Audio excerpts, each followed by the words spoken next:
Sa pangatlong pagkakataon mga kapartner ay napadaan din tayo dito sa Padre Pio. Bali, 3 beses na tayo dito pumunta. Noon ay hindi pa ako nag-vlog noon. Tapos nung pangalawa, binablog ko na. Nung pangalawang vlog mga kapartner ay sarado ito. Tapos hanggang ngayon ay sarado pa rin. Ito yung isang hagdanan at yun naman yung isa. Sarado pa rin siya, hindi pa rin binubuksan.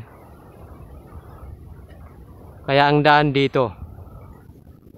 Akit tayo dyan, paikot doon sa taas. Nakarang vlog ko, binilang ko yung hagdanan na yan. Paakyat doon. Panoorin mo rin kapartner kung ilang step yung hagdanan ng Padre Pio. Ito yung vlog na yon. Ngayon kapartner ay nandini na tayo sa parking sa taas. Pero yung motor natin ay iniwan natin doon sa baba.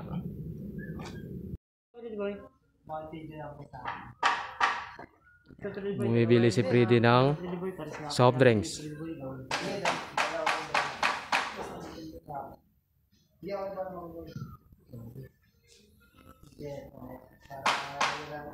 Boss Fred TV ang mayaman.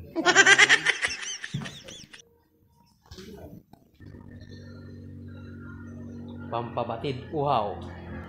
At ang tindahan ng mga souvenir ay ganun pa rin mga kapartner. So ayan mga kapartner, sa pangatlong pagkakataon ay mayroon nang nagbago. Ito ay pininturahan na nila.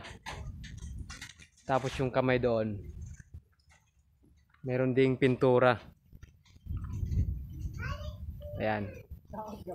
May mga nagbago na dito. Ayan, may mga nagbago na dito. Ito ay wala nang hagdanan. Tapos yun, pininturahan nga nila pero tinanggal naman nila yung hagdanan. Hindi ka na makapanik doon sa taas. Tapos ito dati wala. Nilagyan na rin nila. Yung step na to. Nilagyan nila para matanaw dito yung buong view. Ayan siya. Kaya siguro walang hagdanan kasi mayroon sigurong mga dahilan. Ayan, may nakalagay na bawal umakyat. Ay hindi natin alam, baka mayroong nahulog.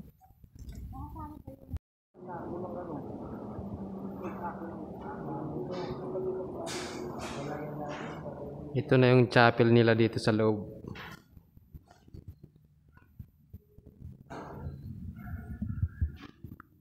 Ayan, may nagbago din. Si dati, hindi nakalagay dyan si Padre Pio.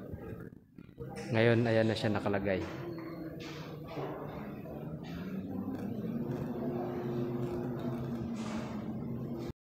Dati mga kapartner, wala rin itong pangalan. Ngayon, meron na. Pag galing ka sa taas, meron kang makikita dito. Ang 10 utos. Dati wala po ito. Ngayon ay mayroon na. Tapos mayroon na ring mga upuan.